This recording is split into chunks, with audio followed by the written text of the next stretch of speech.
Assalamualaikum warahmatullahi wabarakatuh. Sampurasun.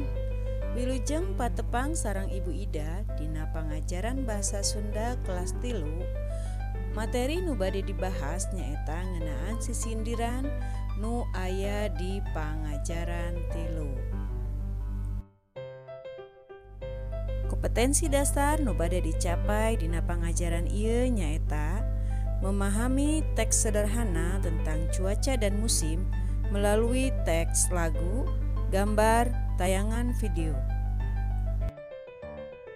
Tujuan pangajaran nu bade dicapai nyaeta murangkali tiasa ngagalantangkeun sisindiran, murangkali tiasa nyalin teks sisindiran.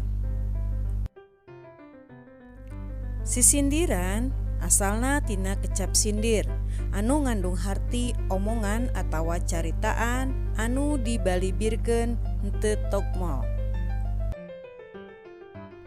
Ciri-ciri sisindiran: 1. Diwangun ku cangkang jeung eusi. 2. Unggal pada diwangun ku opat pada lisan. 3. Unggal pada lisan diwangun ku 8 engang. Contoh sisindiran: cai hujan keur kakemu diwadahan kana botol.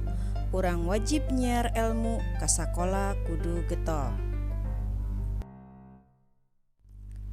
Contoh sisindiran: kekebul ngotoran kaca, mangsana usum halodo. Mun urang teresep maca, tangtu jadi jalma bodoh. Contoh sisindiran: ngirit cai ulah poho halodo lila waktuna. Jalma nu loba kanyaho geus pasti gede gunana. Mung dugi ka dieu pangajaran ngeunaan sisindiran.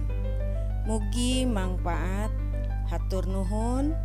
Wabillahi taufik wal hidayah. Wassalamualaikum warahmatullahi wabarakatuh.